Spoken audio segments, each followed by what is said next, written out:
Tuwing umaga ay ibinubuhos niya ang langis na gulay sa kawali at iniisip na ginagawa niya ang tama. Samantala, sa loob ng kanyang mga ugat ay may nangyayari na walang nagsabi sa kanya. At ang salarin ay hindi ang taba ng hayop, ang salarin ay eksakto ang ipinalit niya rito. Ako si Dr. Marco Salcedo, doktor na nakatuon sa edukasyon at pag-iwas sa sakit. Noong 30 taon na ang nakalipas, sa bawat kusina ay may garapon ng mantika ng baboy. Niluluto ng mga lola ang patatas, empanada, at croquette dito. At walang nagsasabing ito ay panganib sa kalusugan. Pagkatapos ay may kakaibang nangyari. Sinabi sa kanila, ang taba ng hayop ay lason, itapon ang mantika, bumili kayo ng bote ng langis ng sunflower. At sumunod ang mga tao, isang buong henerasyon ang sumunod.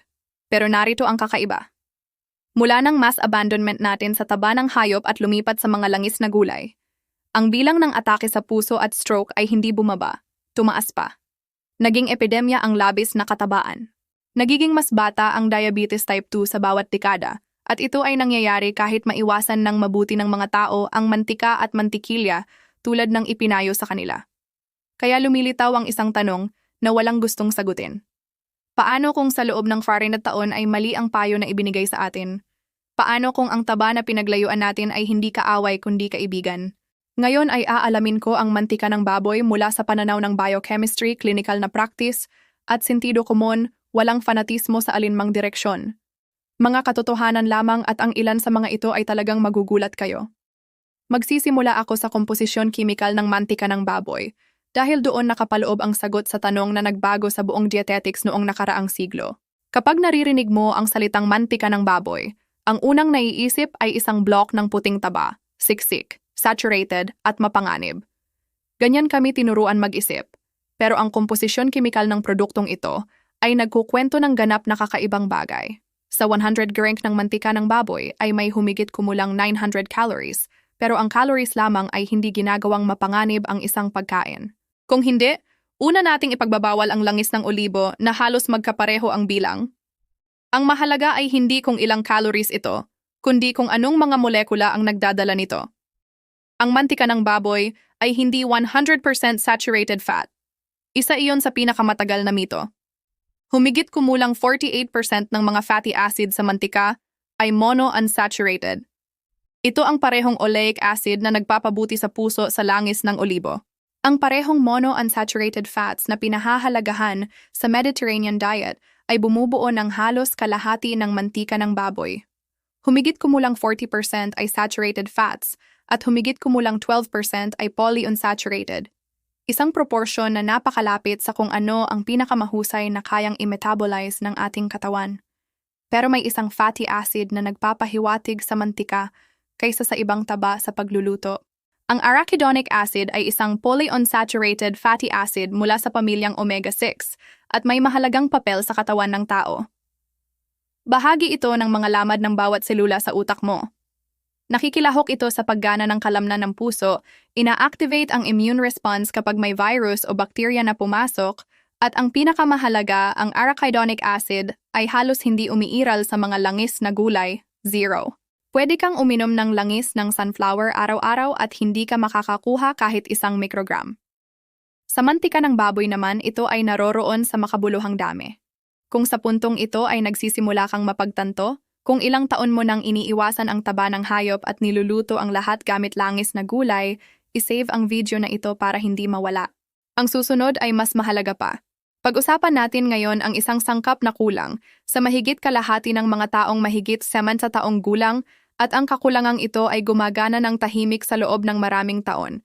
Ang bitamina D, ang tinatawag na bitamina ng araw, isang substance na kung wala nito ay nawawalan ng density ang buto, humihina ang immune system, at nalulungkot ang kalooban tuwing taglagas at taglamig. Ayon sa iba't ibang pagtatansya, 40 hanggang 60% ng populasyon ng matatanda ay nasa chronic deficiency ng bitaminang ito, at karamihan ay hindi man lang alam. Pwede kang uminom ng calcium ng dakot-dakot pero kung walang bitamina D, hindi ito masisipsip. Dadaan lang ito sa bituka at lalabas ng hindi nakaipon sa buto. Kaya patuloy na nakakaapekto ang osteoporosis sa mga taong lampas 60, kahit lahat ng suplemento. Saan karaniwang hinahanap ang bitamina D? Sa isda, itlog at pinatibay na gatas. Pero may isang pinagkukunan na nakalimutan ng itakwil ang mantika sa pagkain. Ang taba ng baboy na lumaki sa labas sa ilalim ng sikat ng araw ay makakaipon ng kahangahangang dami ng bitamina D. Ayon sa ilang pagtatantya, isang kutsarang pangsopa ng ganitong taba ay naglalaman ng 500 hanggang 1,000 international units. Para ikumpara, isang kutsarang pangsopa ng mantikilya ay nagbibigay ng humigit kumulang 9 na units. Ang langis ng olibo ay nagbibigay ng 0, ganap na 0. Sa loob ng mga dekada ay nilabanan natin ang kakulangan sa bitamina D sa pamamagitan ng paggawa ng mga tabletas, patak at kapsula. Pinatitibay ang pagkain nang ang solusyon ay matagal nang nasa garapon sa kusina ng lola. At itinapon natin ito dahil sa payo ng mga taong, gaya ng nalaman pagkatapos ay gumamit ng maling datos. Bukod sa bitamina D, ang mantika ay naglalaman ng fat-soluble vitamins A at E, pati na selenyo, isang mahalagang trace element para sa thyroid gland. Kung walang selenyo, hindi makakagawa ng hormones ang thyroid na nagre-regulate ng bilis ng metabolismo sa bawat selula ng katawan mo. Pero napapansin ko na ang ilan ay naiilang na dahil sa kolesterol at atherosclerosis at atake sa puso. Narito na tayo sa pinakamahalagang pagbaliktad sa kasaysayan ng dietetics sa nakalipas na 50 taon. Noong kalagitnaan ng nakaraang siglo ay lumitaw ang isang hypothesis na nagbago sa lahat. Ang taba ng hayop ay nagpapataas ng kolesterol. Ang kolesterol ay nagbabara sa ugat. Ang baradong ugat ay nagdudulot ng atake sa puso. Kaya ang taba ng hayop ang numero 1 pumatay. Mukhang lohikal at nakakumbinse. Napakakumbinsi kaya mula sa hypothesis na iyon ay binago ang lahat ng rekomendasyon sa pagkain. Itapon ang mantikilya, itapon ang mantika. Sa halip margarina, langis na gulay, at low-fat na produkto. Ngayon tingnan ang mga bilang. Ang pinakamalaking sistematikong pagsusuri na nagtipon ng data mula sa halos 350,000 tao sa loob ng 15 hanggang 23 taon ay nagpakita na ang pagkonsumo ng saturated fats ay walang kaugnayan sa mas mataas na panganib ng coronary heart disease, stroke o pangkalahatang cardiovascular mortality. Ang relative risk ay isa, ibig sabihin walang statistical association. Isa pang malawak na meta-analysis na nailathala kamakailan ay sumuri ng 9 na randomized clinical trials na may mahigit 13,000 kalahok at nakarating sa konklusyong ito. Ang paghihigpit sa saturated fats ay hindi maaaring irekomenda para sa pag-iwas sa cardiovascular disease o sa kamatayan. Basahin mo ulit, hindi maaaring irekomenda. Hindi ito isinulat ng sinumang blogger. Ito ang resulta ng pagsusuri sa randomized clinical trials, ang gold standard ng evidence-based medicine, at ang mga resulta ay nagsasabi na ang sinabi sa atin sa loob ng 40 taon ay walang sapat na batayan sa datos. Ibig ba sabihin nito na ang mantika ay lubos na hindi nakakapinsala at pwede kainin ng walang limitasyon? Hindi. Hindi iyon ang ibig sabihin. Mas komplikado ang realidad. Pero bago pag-usapan ang tunay na limitasyon, alamin natin ang nangyayari kapag inilapag mo ang kawali sa apoy dahil sa sandaling iyon ay maaaring maging kaaway ang anumang taba. Kapag ibinuhos mo ang langis sa mainit na kawali, hindi lang pag-init ang nangyayari, may reaksyong kimikal. At depende sa uri ng reaksyon, makakakuha ka ng benepisyo o carcinogens. Bawat langis at taba ay may smoke point, ang temperatura kung saan nagsisimulang masira, umusok, at maglabas ng mga substance na hindi dapat nasa pagkain mo. Mga free radicals, aldehydes, acrolane, trans fats. Mga tiyak na chemical na nakakasira sa selula, nagdudulot ng pamamaga, at sa regular na pagkain ay nagpapataas ng panganib sa cancer. Ang mantika ng baboy ay nagsisimulang umusok sa humigit kumulang 190 degrees C. Ito ay mas mataas kaysa sa mantikilya na nasusunog na sa 150 degrees C at kapansin-pansing mas mataas kaysa sa hindi refined na langis ng sunflower. Ang smoke point nito ay humigit kumulang 160 padaki. Alalahanin mo ngayon kung anong temperatura ang kawali mo kapag niluluto ang patatas, croquette o itlog. Sa karamihan ng mga kaso ay 180 hanggang 200 degrees. Ibig sabihin, ang hindi refined na langis na gulay ay nasusunog sa bawat kusina. Maaaring hindi mo makita. Bahagyang usok ang pamilyar na amoy, pero sa chemical ay nasusunog ito at ang mga produkto nito ay direktang napupunta sa pagkain mo. Ang mantika ng baboy, sa aspeto na ito, ay mas matatag. Ang istruktura nito, na may mataas na monounsaturated at saturated fatty acids, ay ginagawa itong isa sa pinakamatatag na taba sa init. Mas kaunti ang nao-oxidize, mas mabagal masira, at mas kaunting nakakapinsalang compound kaysa sa karamihan ng langis na gulay. Kung may kilala ka na nagluluto araw-araw gamit langis ng sunflower at iniisip na iyon ay malusog na pagkain, ibahagi ang video na ito sa kanya ngayon din. Minsan, ang isang impormasyon lang ay nagbabago ng gawi magpakailanman. Kaya lumalabas ang isang paradoksal na sitwasyon. Ang produktong idineklara na kaaway ng kalusugan sa pagluluto ay mas ligtas kaysa sa ipinalit dito. Itapon natin ang matatag na taba at ipinalit ang hindi matatag, na kapag pinainit ay nagiging cocktail ng mga substance na nagdudulot ng pamamaga. Ngayon pag-usapan natin ang tunay na limitasyon, dahil ang mantika ay may tiyak na kontraindikasyon at sitwasyon kung saan maaaring makasama. Ang unang punto ay ang caloric content. Ang mantika ng baboy ay puro enerhiya, 900 calories sa 100 gram. Isang kutsarang pangsopa ay katumbas ng humigit kumulang 115 calories. Para sa mga taong laging nakaupo at lampas sa 60 taon, na siyang karamihan, ang pagdagdag ng taba ng walang kontrol ay nangangahulugan ng mabagal pero siguradong pagtaas ng timbang. At ang sobrang timbang ay hindi lang problema sa itsura, ito ay dagdag na presyon sa mga joints, pasanin sa pancreas, mataas na insulin, at chronic inflammation. Ang pangalawang punto ay para sa mga taong may na-diagnose ng atherosclerosis, nakaranas na ng atake sa puso o stroke. Ipinakita ng mga bagong pag-aaral na sa grupo na may mataas na panganib sa cardiovascular, ang pagpapalit ng saturated fats sa polyunsaturated fats ay maaaring magbigay ng makabuluhang pagbaba sa paulit-ulit na pangyayari. Para sa malusog na tao ay walang nakitang pagkakaiba, pero para sa mga may sira na ang mga ugat, ito ay isang bagay na hindi dapat baliwalain. Ang pangatlong punto ay ang gallbladder. Anumang taba ay malakas na stimulator ng paglabas ng APDO. Kung may gallstones, ang biglaang pagkontra ay maaaring magilipat ng bato at harangan ang duct. Ang biliary colic ay isa sa pinakamatinding sakit na mararanasan, at kung matrap ang bato, emergency operation ang kailangan. Ang pang-apat na punto ay ang atay. Kung mayroon ka ng fatty liver, na pagkatapos ng 50 ay nangyayari sa isa sa bawat 3, ang sobra sa anumang taba ay lalong nagpapalala. At ang pang-5 ay ang chronic pancreatitis. Ang nag-inflamed na pancreas ay hindi makakapag-digest ng malaking halaga ng taba. Para sa pasyenteng iyon, ang mantika ay direktang daan patungo sa paglala. Doon ang tunay na hangganan sa pagitan ng benepisyo at pinsala. Ang mantika ng baboy ay hindi superfood at hindi rin lason. Ito ay isang makapangyarihang produkto na gumagana para sa iyo lamang sa ilalim ng 2 kondisyon, tamang dosis at walang kontraindikasyon. At ano ang tamang dosis? Para sa malusog na adulto na may normal na timbang at walang kontraindikasyon, 20 hanggang 30 gram bawat araw. Ito ay humigit kumulang isang manipis na hiwa. Para sa may sobrang timbang o laging nakaupo pagkatapos ng 5th pack, 10 hanggang 15 degree, kalahati ng hiwa na iyon. At laging isaalang-alang ang iba pang pinagkukunan ng taba sa araw, ang langis sa kawali, keso, gatas at karne. Ang paraan ng paghahanda ay lubos ding nagbabago sa mga katangian ng produkto. Ang mantika na may asin na kinakain ng natural ng hindi pinainit ay pinakanagpapanatili ng mga benepisyo.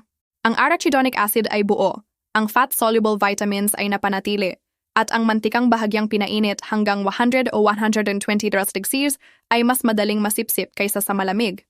Sa kabilang banda, ang mantikang masyadong pinirito hanggang maging chicharon, pinainit ng mahigit 200 degrees ay hanggang maging brown at malutong.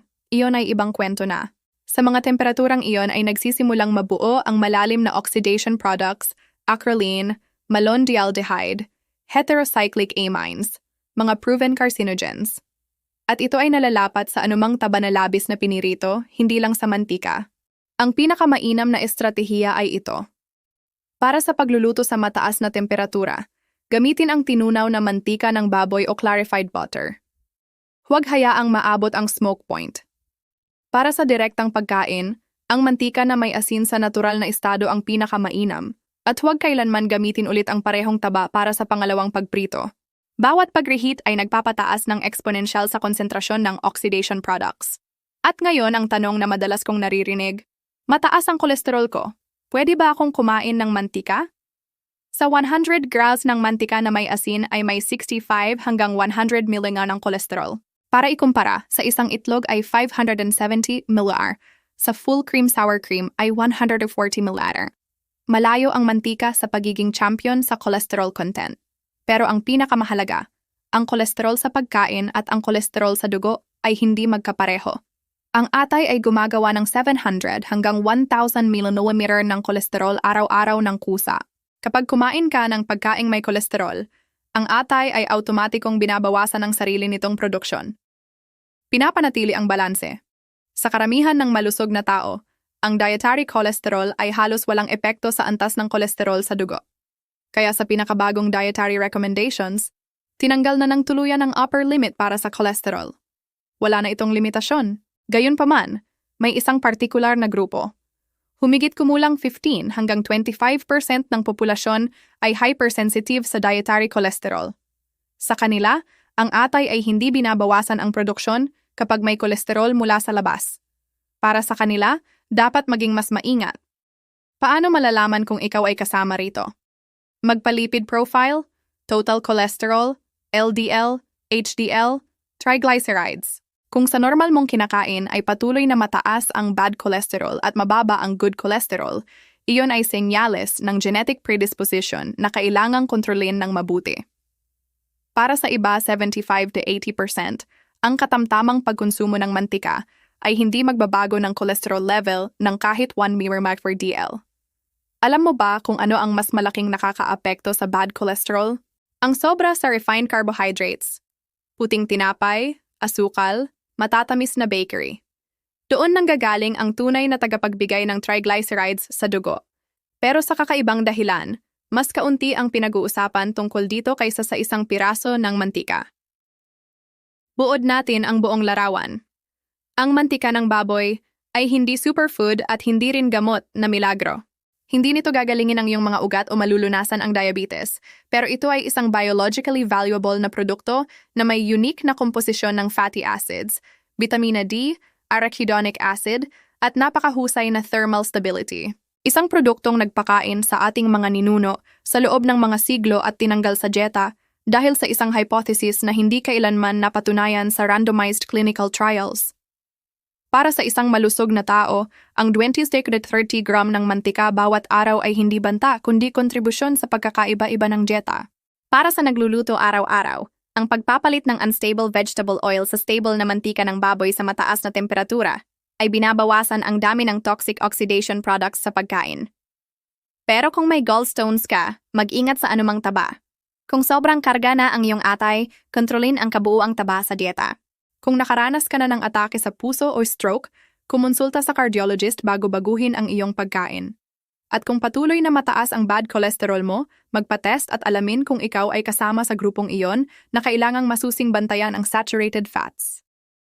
Ang medisina ay hindi relihiyon.